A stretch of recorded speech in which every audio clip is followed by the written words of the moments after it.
Ya, saya sedikit. Pertama tentu yang paling penting ya bagi saya di Praksi Demokrat, yang paling penting adalah undang-undang revisi undang-undang ini sesuai dengan tuntutan kepala desa. Mana yang ini memang rasional bisa dilaksanakan, dijalankan oleh negara, mana yang ini kita elaborasi di sini. Kan begitu.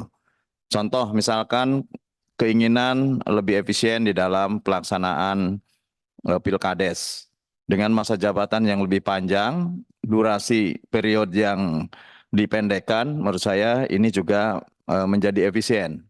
Jangan sampai waktu terlalu pendek, kemudian kita justru periodenya ditambah, sehingga investasi di dalam kontestasinya akan lebih banyak.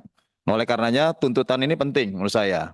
Ini kan juga dihapus juga gitu ya. Nah oleh karenanya ini yang harus dimunculkan. Pertama adalah masa jabatan. Yang tuntutan 9 kali 2 itu tetap menurut saya ini harus kita pertahankan ada di dalam undang-undang ini. Yang kedua, kepastian jabatan. Nah, oleh karena itu definisi yang tadi Bapak sebutkan itu sebetulnya untuk memberikan kepastian jabatan. Kalau kemudian norma ini terlalu membuat terlalu sempit bahwa seluruh pemerintahan desa milik milik desa, ya sekarang normanya apa? Tidak kemudian serta-merta ini harus dihapus. Karena begitu dihapus pasal induk, maka pasal turunannya harus dihapus. Itulah yang menjadi separohnya ini menjadi berubah gitu. Menjadi berubah pada akhirnya. Ya. Yang ketiga, tuntutan perangkat desa atas kepastian jabatannya. Ini juga menurut saya harus ada. Kalau dihapus kepada undang-undang lama, ya tuntutannya tidak terpenuhi gitu. Terus kemudian terkait dengan eh, persoalan dana desa. Nah, kan fiskalnya kan harus apa namanya harus terus berkembang karena pembangunan desa juga terus berkembang.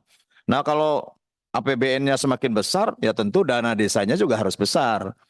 Bukan kemudian dikembalikan kepada pasal lama, tetapi kita tidak membuat norma baru yang bisa mengakomodir. Taruhlah misalkan pada setiap pertumbuhan APBN sekian persen, maka dana desa juga harus menaikkan anggarannya.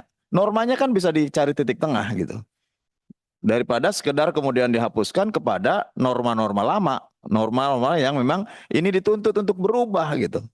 Kasihanlah kepala desa, kasihan perangkat desa yang mereka dengan kemampuan sendirinya harus menyalurkan aspirasi di pinggir di luar gedung DPR misalkan. Karena memang ini tuntutan lama, tuntutan semenjak saya pimpinan Komisi 2 dulu dengan Pak Mardani dulu.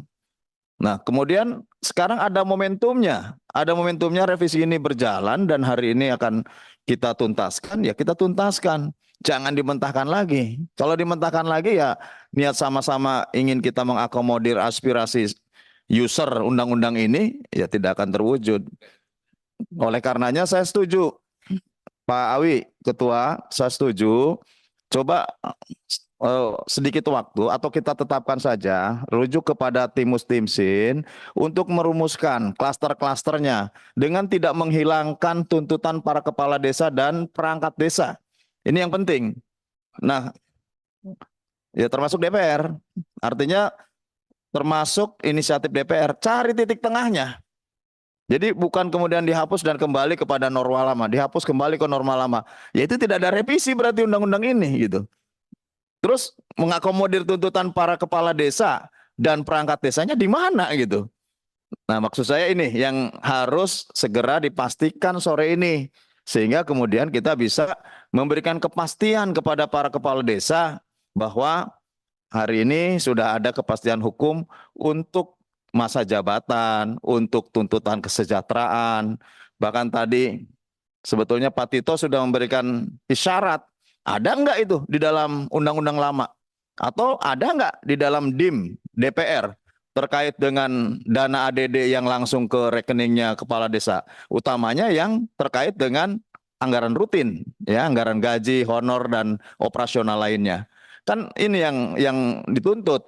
Supaya apa? Supaya dia tidak dihambat oleh karena faktor politis, dihambat oleh faktor hal-hal lain. Nah, ini yang harus masuk di dalam undang-undang ini. Sehingga Ya, tadi kata Pak Firman bahwa undang-undang ini dinamis menyesuaikan terhadap perubahan-perubahan sosial, perubahan ekonomi, perubahan zaman gitu ya.